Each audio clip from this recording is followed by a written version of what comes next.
I remember the silence most of all. Not the silence of peace, but the cold, heavy vacuum that followed the explosion. The hiss of steam giving way to the vast, indifferent breath of the North Atlantic. I stood on the map room floor, my hand tracing the pencil line where the convoy had been, and felt the cold of that water seep into my bones. This was not a war of territory or trenches. This was a war of logistics, a brutal, unseen siege. Britain, our island fortress, was a lung filling with water, and the German U-boats were the gray, silent cancer, feeding on our arteries. We called them the Grey Wolves, and they hunted in packs, shadows moving beneath the surface, armed with the terrible, cold logic of Grand Admiral Dönitz. Every ship lost was a week of rationing, a fuel depot emptied, a soldier unsupplied. By 1941, the sinking rate was apocalyptic. I watched the charts turn from blue to red,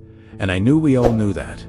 If we could not break this naval stranglehold, the war would be lost before a single invasion was launched. My despair was a physical weight, shared by the silent men who walked the long corridors of Whitehall, fearing the telegrams that arrived daily from the Admiralty. But the real battle, I learned, was not fought with depth charges and steel. It was fought in the sterile silence of Bletchley Park, a world away from the salt spray and the screams. This was my hell, my fortress of secrets. Our enemy had an oracle, a machine of terrible, elegant genius.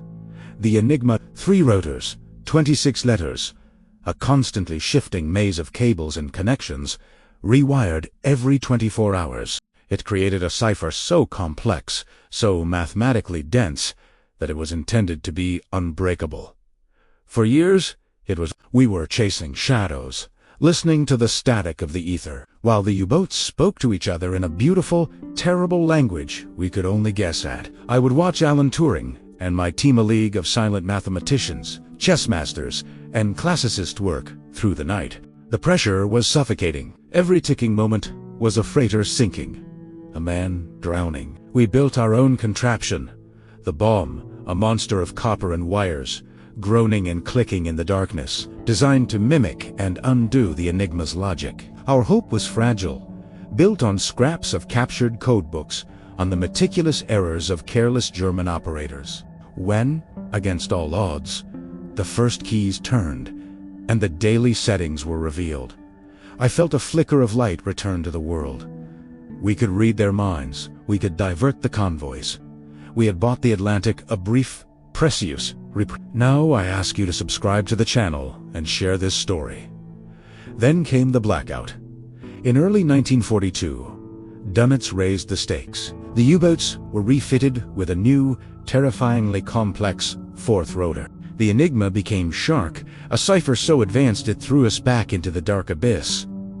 The bomb fell silent. The new machine rendered all our previous triumphs meaningless. I remember the charts turning redder than before the period we privately called the second happy time for the U. They were ghosts again, and their confidence soared as our merchant fleet bled. I would sit for hours staring at the incomprehensible German intercepts, the sheer, beautiful wall of noise that meant death for thousands of men. The fear returned, deeper this time, because now we knew what it was like to see the enemy, and we had lost that vision. The fate of the war, I am convinced, hung on a few square feet of icy deck in the mid. The secret we needed was not a brilliant thought. It was a physical object.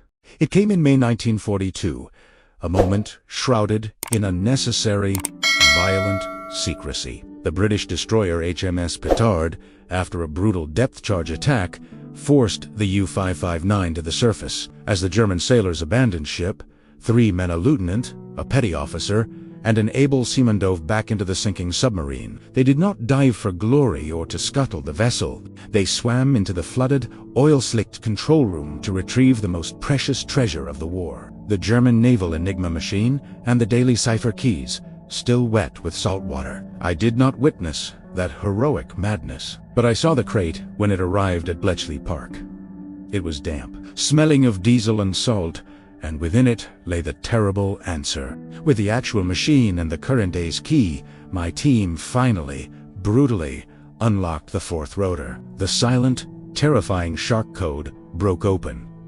It wasn't a slow transition. It was a blinding, instantaneous switch of fate. Suddenly, we weren't guessing.